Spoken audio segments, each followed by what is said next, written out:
Hi everyone, welcome back. ನೀವು ನೋಡ್ತಿದ್ದೀರಾ student solution YouTube channel.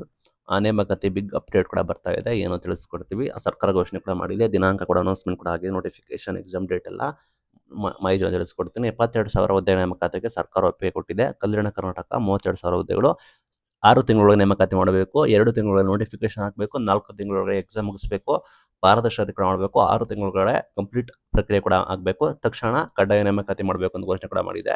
23-24 ಸಾಲಿನಿಂದ ಬರೋಬ್ಬರಿ 40,000 ಹುದ್ದೆಗಳನ್ನು ಆರ್ಥಿಕ ಇಲಾಖೆ ಅನುಮೋದನೆ ಕೊಟ್ಟಿತ್ತು. ಕೃಷಿ, ಪಶುಸಂಗೋಪನೆ ಎಲ್ಲ ಸೇರಿ 17 ಇಲಾಖೆಯದ್ದು ಮಾಹಿತಿ ಕೊಟ್ಟಿದ್ದಾರೆ. ಇಲ್ಲಿ ಕೃಷಿ, ಪಶುಸಂಗೋಪನೆ, ಗ್ರಾಮೀಣಾಭಿವೃದ್ಧಿ, ಪಂಚಾಯತ್ ರಾಜ್, ತೋಟಗಾರಿಕೆ, ರೇಷ್ಮೆ, ಮೀನುಗಾರಿಕೆ, ಸಹಕಾರ, ಸಮಾಜ ಕಲ್ಯಾಣ, ಜಲ ಸಂಪನ್ಮೂಲ, ಕಂದಾಯ, ಲೋಕೋಪಯೋಗಿ ಈ ಎಲ್ಲ ಇಲಾಖೆಗಳ ಸರ್ಕಾರದ ಮುಖ್ಯ ಕಾರ್ಯದರ್ಶಿ ಅವರಿಗೆ ವಹಿಸಲಾಗಿದೆ.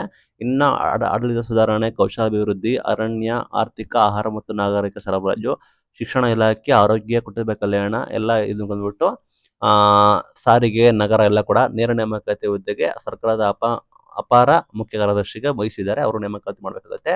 ಇದರ ನಡುವೆ 40,000ಕ್ಕೂ ಹೆಚ್ಚು ಹುದ್ದೆಗಳು ಕೂಡ ಇದೆ. ಕಲ್ಯಾಣ ಕರ್ನಾಟಕದಲ್ಲಿ 32,000 ಹುದ್ದೆಗಳು ಪೈಕಿ 80% ಫಿಲ್ಅಪ್ ಕೂಡ ಮಾಡ್ತಾರಂತೆ. ನಮಗೆ ಗೊತ್ತಿರೋ ಶಿಕ್ಷಕರ ನೇಮಕಾತಿ ಕೂಡ ಸರ್ಕಾರದ ಅಪಾರ ಮುಖ್ಯ ಕಾರ್ಯದರ್ಶಿ ಅವರಿಗೆ ಮಾಹಿತಿ ಕೊಟ್ಟಿದ್ದಾರೆ, ಒಪ್ಪಿಗೆ ಕೊಟ್ಟಿದ್ದಾರೆ. ಬರೋಬ್ಬರಿ 72,000 ಹುದ್ದೆ ನೇಮಕಾತಿ ಆಗುತ್ತೆ. ಅದರಲ್ಲಿ 32,000 ಕಲ್ಯಾಣ ಕರ್ನಾಟಕ ಆಗಿರುತ್ತೆ.